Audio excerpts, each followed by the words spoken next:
Dear Mr. I'm Too Good to Call or Write My fans, this is the last package I'm ever sending your ass. It's been 6 months and still no word. I don't deserve it.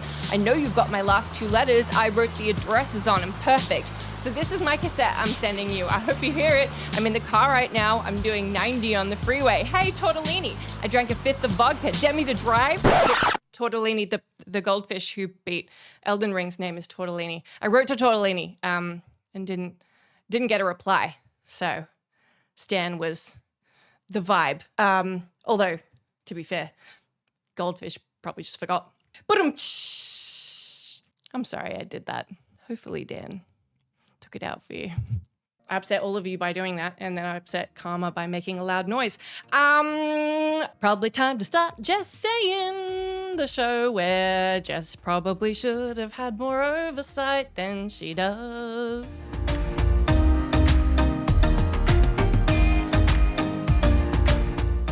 I'll stop singing now. Rapping is really what I'm doing.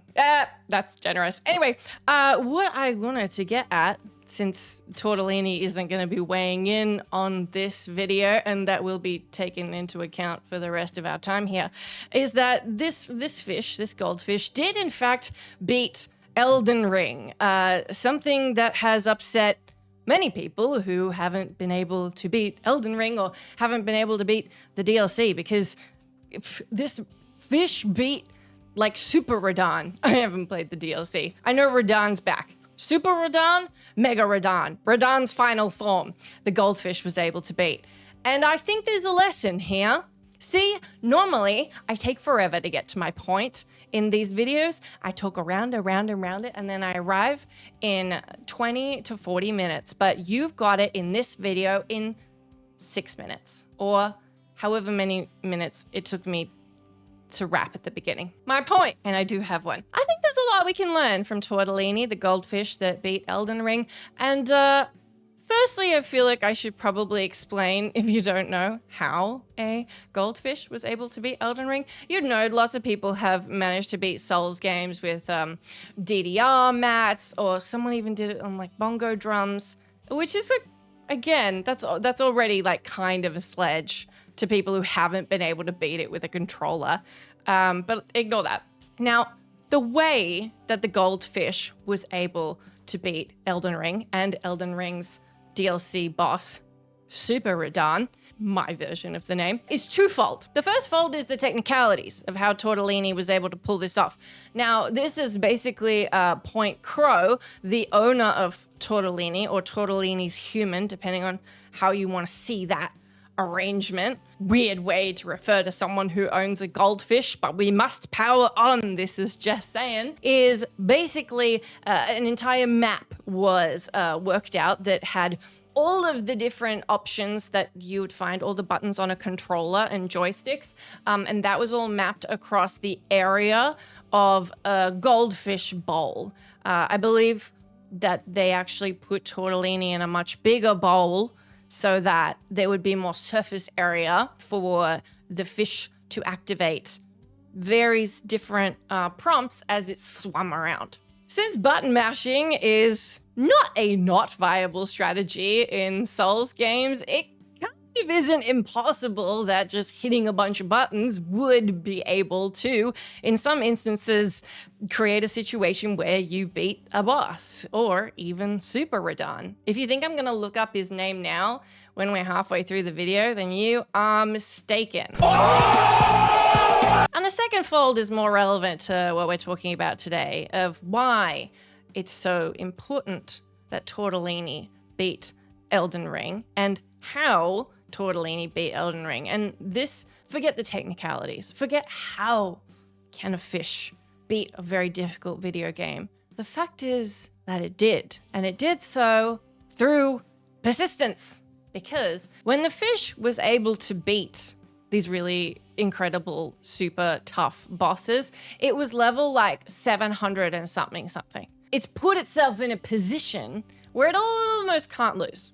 And it definitely could lose. Look, it couldn't use menus, so its owner also had to do that. So look, there are some technical stuff that we can't quite, I pushed it off the table. We have to bring some of it back on the table because it doesn't really make sense all the way over there. The goldfish beating Elden Ring is funny, but I think there is a little bit of a serious tweak we can take here if we want to, in that it's sort of a lesson in persistence. The goldfish didn't mean to be persisting. The goldfish just meant to be swimming around. But you can take what is arguably one of the hardest RPGs out there and beat it if you're super persistent, even if you're just hitting random buttons. I don't want to accuse Tortellini of hitting random buttons. Maybe Tortellini had a grand plan. Okay, now personally, I'm a big fan of this, as my approach to Elden Ring, which I would have talked about a couple of videos ago, and if you didn't see it, check it out, because there's nothing like hearing someone's take on Elden Ring long after everyone had already finished the base game. So my take was really, it's like a revenge. It was like revenge, because it was a dish served cold. Thank you. Sorry. My approach to Elden Ring ultimately proved to be pretty controversial, which was, one, deciding to play the entire thing on Twitch, and two, saying, don't backseat me, don't tell me what to do. People would try and say basic things like, hey, you have a special attack, by the way, or this is what a rune arc does, and I'm like, don't tell me. But for me, that was persistence. For me, that was the way that I wanted to play. That was my version of a goldfish being level 700 and something. It means not everything wasn't executed perfectly. It wasn't pro, but it was mine. It all worked out in a way that felt organic.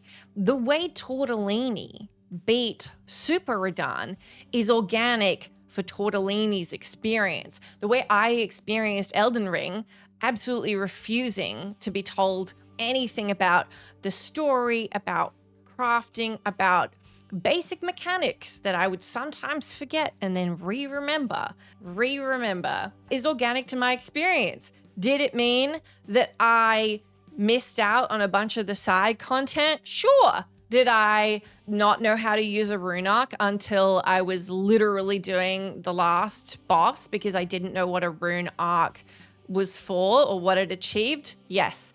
Did it mean that I just got everybody killed and nothing seemed to come of anybody's individual stories, nor could I remember any of their names because I didn't know how to pursue their personal campaigns? Sure. Did I, as a result, play the game in a way that is objectively worse than everyone else? Maybe, but it was my way. It was my organic way.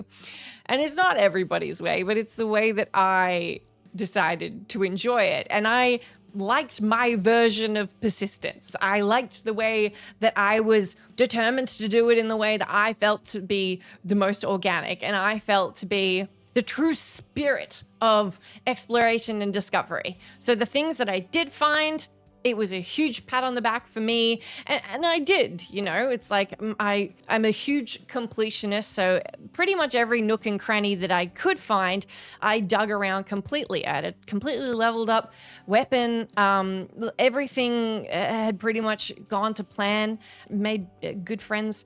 No, that's not true, but it's not my fault things didn't go to plan. I did a good job, but everyone died. But I'm pretty sure everybody died for everybody because Elden Ring is just a relentless world of pain where nothing good happens. And ultimately, I found success in that. And it feels extra satisfying and successful because I didn't follow a guide to tell me, hey, actually, this person has fire resistance. I decided to fight that thing with a fire sword anyway until I got it done because I didn't know that. It was a magma worm. I probably could have worked it out, but there are other more esoteric examples where something like that happened and I could have used a guide or I could have followed some kind of, I probably could have used one for Niall. That guy was the worst. Not the One Direction one, the commander. He was terrible. But there was so much joy in that. And so I relate to Tortellini because there's lots of ways you could look at Tortellini and be like, you aren't doing that right. That's not correct because it's a fish in a bowl doing random, so of course it's not correct. I'm not that bad, although probably on the spectrum of the fish. Anyway, there's something about the joy of success through trial and error and persistence.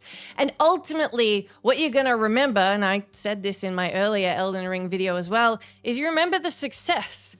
You know what? There's a news article that reads, Elden Ring's toughest boss gets killed by an IRL goldfish. You know what? There's no news article that reads, IRL goldfish is killed thousands of times by Elden Ring bosses. Because that's not the headline. That's not the main thing. That's not what's remembered. It's not, there's no news story that says Jessica gets killed 50 times by Commander Nile. There's also no news story that says I beat Commander Nile. Maybe someone could get on that. Thank you. It's not about doing it right. It's about the fact that you did it. And this is just, it's a sticking point for me because for so much of Elden Ring, because I played it all where people could watch me, there were so many people weighing in on me not playing it correctly because I refused to use guides. I refused to look at a map. I didn't want to listen to anybody's anything, even when the tiniest tidbit of a hint would have helped me with something I was just smashing my head up against a wall with for ages, thinking that something was supposed to go one way or I was supposed to defeat a boss a different way, or the many times I would decide I can jump into that volcano if I just use this jump pad, and that was never the solution. But I know that because I died from trying 12 times, and that's my story. And for Tortellini, who would have died countless times, he just persisted. And not because he wanted to, but because he's a fish in a bowl. And I'm pretty sure if they stop swimming, they die. So much like the way that I do these videos, it's very important to never look back, never question anything that you've said, never decide partway through a video to do more research and find out what Super Radahn in the Elden Ring DLC is actually called. Instead of that, only go forward, and then eventually you will succeed. Even if, for the fish, it had to be level hundreds and hundreds and hundreds, or for me, Dan had to look through many, many tens of minutes of footage to just peel together painstakingly something usable that could be put to you beautiful people who've decided to click on this and have stuck with the video for this long.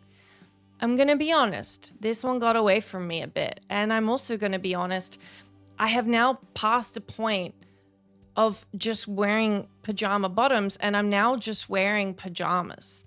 No, I can't. I'm wearing pajamas. I don't know what the lesson here is. I think it's don't email a goldfish and expect it to email you back. Can we turn that into a moral? Can you turn that into a moral, Dan? Or can you just write it on a sunset? Can you write it on some kind of meme that makes it look profound?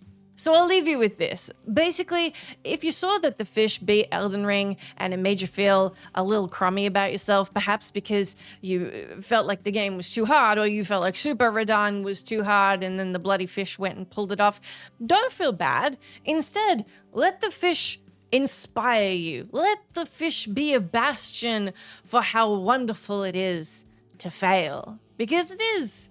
No one ever learned anything by getting it right. Someone said that. Someone famous said that, but they said it in a better way. No one ever achieved anything great by getting it right on the first try. Something great is a fish beating Elden Ring. Great enough to have inspired ones, if not tens, of headlines across all of the games industry who would be interested in a thing like that. And that fish lost like so many times. Okay, Dan, I'm sorry. Okay, bye.